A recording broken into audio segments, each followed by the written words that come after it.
So last time on Dragon Ball Super, Ultra Vegito had escaped Universe 9 with the help of the time rings on his last remaining arm, and now found himself unexpectedly face to face in the past with Dr. Gero, even saving him from 17's iconic assassination and demanding shockingly afterwards that Dr. Gero make him a new arm. And in today's manga, we find out just how the three androids and the Z fighters outside react to his request. But before we begin, join the now over 1,100 members on our Patreon, where they see daily exclusive early previews of the Ultra Vegito story, discuss and contribute towards its narrative, and even in higher tiers, get to see the next parts to the manga story early. Yes, the next chapter to this story is already up there as we speak. Click the link in the description if interested and enjoy. So our story continues with Ultra Vegito having just defended Dr. Gero from Android 17's kick, which in the original timeline was meant to kill him, leaving not only Dr. Gero but 17 and 18 completely shocked, on top of the Saiyan's strange request to now become an android himself, with the Doctor immediately reacting, Make you an arm? You must have lost your mind. Who the hell do you think you are to demand that of me? I still don't know who you even are, or how you got into my secret lab before even me. But in a comedic turn of events, Ultra Vegito points forward his gruesome severed stump of an arm and replies, Well, old man, first off, unless you want me to cover this whole lab in my blood, I'd suggest you start doing something about this injury of mine. But secondly, I am the guy who just saved your head from being kicked off soccer style to the next dimension. So I don't know, but I'd say you owe me a favor now. And hearing the surprisingly sound argument, Dr. Gero immediately turns his head to 17, remembering the turn of events that just happened, reacting in anger. That's true! You ungrateful traitor! It seems you're in need of far more recalibrations. The personality adjustments have made you even worse. In fact, perhaps you need to be put to sleep as a scrapped project altogether. Immediately, of course, alarming 17, who knows too well the horror of being left to remain idle in the capsule he came out of, but of course, knowing how powerless he is now that Dr. Gero has this unexpected bodyguard. Turning around to his last remaining creation that hasn't turned on him, Dr. Gero naively calls out to Krillin's future wife, 18! Come here at once. For whatever reason, only you are functioning as intended. Restrain your brother at once while I find the deactivation remote. Turning his eyes to watch 17 closely, he continues, It seems he can no longer be allowed to roam around, now that he poses a danger to both you and I. Though he was programmed to be stronger than you, it is more in techniques and ability than physicality. And following this, Dr. Gero rummages through his pockets, exclaiming, Now, where are you? I know it was in this pocket. Ah, there you are. As suddenly Dr. Gero pulls out finally the deactivation remote that with a press of a button can disable both 17 and 18 whenever the Doctor desired. Huh? Wait, no! What? Not that damn remote again! As both 17 and 18 are left stunned in shock, clearly paralyzed by just the sight of the one device that renders them in all their strength absolutely helpless, giving their Dr. Gero ultimate power over them. But trying to keep her calm as well as the act that she's performing just as Dr. Gero had intended, Android 18 once again ups her feminine charm, touching her hair and replying, "I see. I guess number 17 never was up to scratch, was he? I'll gladly help you deactivate him, Doctor. 17 is clearly in need of some more tuning. But please, go easy on him." After which 18, inexplicably, just like her brother before her, begins walking behind the Doctor, as a paranoid Gero yells, "18? Now what the hell are you doing? 17 is over there. Don't tell me you two have malfunctioned. Do as you're commanded at once, or I will shut you down too." To which 18, keeping her cool, just softly replies, "Oh, sorry, Doctor. I thought you meant you wanted me to back you up. Sure, I'll handle this myself." Just like this. "What? 18, what are you doing?" As instantly, just like in the original timeline, Android 18 swiftly disarms Dr. Gero of his remote with one fell swoop. "No! The remote! Give that back now!" Leaving Dr. Gero to react in horror, as not one, but both of his prized creations instantly rebel against him, fooling him at every turn, and now in possession of the one failsafe he had in place to retain control of them and their exceptional strength. Meanwhile, leaving Ultra Vegito to just sigh in complete disappointment, seeing a one-to-one repeat of events even after saving his life just moments earlier, commenting, "This is absolutely tragic. Weren't you supposed to be one of the greatest minds on Earth? Even smarter than Bulma's father? How do you let two toasters outsmart you, and in literally the same exact way? Pathetic." But Android 18, now in possession of the key to freeing both her and her brother finally, forms a massive grin on her face as she says, "On second thought, I think 17 is working just fine. So I'll be taking this, Doctor. With your old age, I don't think you should be handling such advanced technology. In fact, I think you may have lived long enough. It's time we put you to sleep." But suddenly, a rush of anger and annoyance rushes to Vegito, as he grabs his head as if trying to control his rage as he thinks, "Is he really going to make me save him again? What a pathetic excuse for a creator. Can't even keep control of his own puppets. I guess that makes him no different to the gods. Only difference is, I will actually succeed in eliminating them. Regardless, I'm not letting that damn android ruin my chance of becoming whole again. Krillin's woman or not, I never even liked her in the first place. Probably about time I paid her back for what she did to Vegeta's arm." And instantly, without a word more, Ultra Vegito appears right next to 18, grabbing her remote-holding wrist tightly, to the immediate confusion of 18, who up to this point viewed him as no threat, as she turns her head and yells, "Hey, get the hell off me! Who even are you? If you wanted to die too, you only had to ask. 17, deal with him!" Hakai! But before anything else can be said, or indeed her brother 17 can come to her rescue, Ultra Vegito yells the one word that to this point had never been uttered in the Dragon Ball Z series. "What?"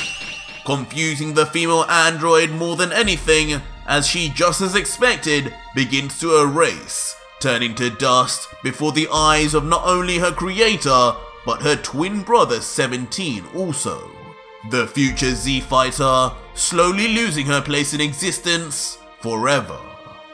Until ultimately, nothing is left, and Ultra Vegito is seen grabbing onto nothing but air, heartlessly letting out, "Well, there goes one more to the realm of nothingness. But I guess being an android, you had no afterlife anyway. Maybe now Krillin can start dating someone more in his league." No! 18! What did you do to her? What did you do to my sister? As immediately in terror, Android 17 steps back with wide eyes, completely unable to even comprehend what he's just seen. No data in the world could even hope to explain how his powerfully built sister had just vanished into thin air on the command of a stranger. What? Android 18! And the remote too! What did he do to her? I can't sense any trace of her in the surrounding area. This man, just what is he? What was that? And most surprisingly, as if linked by fate, Krillin somehow too notices that something significant has happened. As if by hearing the noise of the android's reaction or sensing somehow the erasure of his once destined wife. Suddenly, he calls out, "Guys! I think I heard something! Right over there, near that cave!" Instantly alerting the rest of the Z-Fighters to the location of Dr. Gero's lab, finally. Krillin? Krillin! As each of the 4 remaining Z-Fighters on the battlefield suddenly turn around to the sound of Krillin's voice, each surprised that Krillin, of all people, would be the first to detect Dr. Gero's whereabouts. Finally! You better not be wasting our time, Baldy! I want those tin cans to witness my legendary power now! Lead the way! And just like that, all 4 Z-Fighters then fly off immediately towards Krillin's location, with Piccolo yelling, "Brace yourself, guys. We've been looking for a while. We might be too late to have stopped the androids activating. Stay on guard." To which Vegito cockily responds, "Speak for yourself, Green Man. I don't need to fear anything." While Trunks indiscriminately responds, "No, we have to have made it in time. We have to." And eventually, just as Krillin had indicated, the 5 Z-Fighters find the mountain the laboratory is located within. And before long, enter the cave and find themselves at the foot of the steel doors, which understandably can't be entered without a code. As Krillin comments, "In there, guys. I'm sure I heard a couple voices. It's shut tight though. Do we just wait for them to come out or what?" While Trunks responds, "Wait, a couple of voices? That means Dr. Gero isn't alone. That means he activated the androids. We're too late. We have to get out of here." But immediately, not caring for anything his son says, Vegito rashly raises his palm towards the door and yells out, "Enough of your mindless chatter. If they're in there, then I'm coming in. Stand aside, fools, or be blown apart with it." What? Immediately shocking future Trunks, who yells wildly back at Vegeta in fear, knowing all too well the horrors of the android's power. "No! Stop! If the android's are already here, we need to run! If they see us, we're all dead! We need to wait for Goku!" Shut up with mentioning that clown! The Prince of Saiyans needs nobody's help! But in typical Vegeta fashion, Trunks using the G-word only unleashes his rage and temper, as he immediately blasts forward a key blast straight at the 2 doors. Vegeta, you fool! The collision, of course, causing mass collateral damage with everyone nearby, with even Piccolo having to cover himself from the beam's power. And just like that, to the surprise of all 3 inside, the doors of the laboratory fall to the ground, crumpled, and for the first time, the Z Fighters lay their sights on not only Android 17, but also Ultra Vegito, with number 17 looking back thinking, huh? Are these Goku's friends? As Dr. Gero, now in an even more shell-shocked state by the sudden intrusion, yells, "What? How did they find my lab so quickly?" And finally, Vegito, knowing this would eventually happen, but still nonetheless unimpressed, thinks, ugh, just as I kill one cockroach, a million others just crawl out from underneath her. I don't think I can bear to be dealing with this lot right now. Not after all this time. This is a nightmare. All my plans ruined.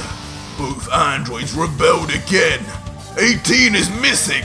This man who inexplicably overpowers us all. And now, even these damn fools have found me. Is this really the end? My dear Cell, you're my only hope.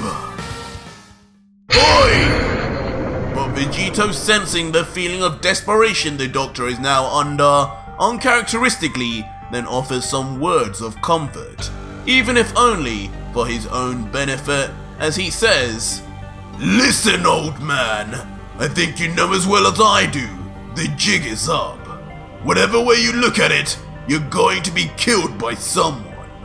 Either by your little android over there, or Vegeta and his guys out there. Maybe even Piccolo will be the one to finish you after ripping off your hand. But in this room, know this. 2 beings tried to kill you, and I stopped both of them. Whatever way you cut it, I'm the only person on your side right now, whether you know who I am or not.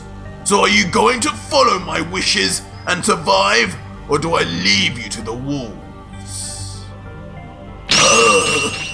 Leaving Dr. Gero near silent as he tries to compute what to do, before a more sinister look comes to Vegito as he reveals one final addition, saying, "Promise to fix me a strong, indestructible arm with certain upgrades that I see fit, and I'll handle all of those punks outside for you. I'll even throw in making that pretty looking android over there disappear too." "What? Make me disappear?" Which instantly strikes fear into the body of Android 17 as he steps back once more, knowing how easily he could vanish from existence just as his sister mysteriously did. And meanwhile, Dr. Gero, with a cold face, knowing he truly has no choice but to agree, finally concedes and lets out, "Fine, I accept. Just deal with this all. I need to live. I don't care how you do it." Causing a massive grin to appear on Vegito's face as he responds smugly, "Perfect. I knew you'd see it my way, old man. I guess you are a smart guy after all." And with that all said, Vegito then casually begins walking out towards the standing patiently Z Fighters, only at first appearing as a dark silhouette, as Piccolo yells out, "Hey, someone's coming! Get ready! Trunks, is that one of the androids you told us about? The teenage boy?" But eventually, as Vegito finally comes out into full view in the sunlight, brushing his hand through his hair, he says quietly, "Well, hello, my old friends. Or should I say young?" "What?" As instantly Trunks reacts in complete shock, letting out to everyone, That isn't one of the androids, guys! That isn't 17 or 18! Who the hell is he?" But that was it for today's video, guys, and if you made it this far, leave me a hashtag RIP18 in the comments down below, and let me know what you think will happen now that the others will finally meet Vegito. But if you need to find out now, you can support me on my Patreon from just $3, where you can gain previews and instant early access to the next chapter right now, along with tons of manga goodies straight to your address. It's the deal of the century.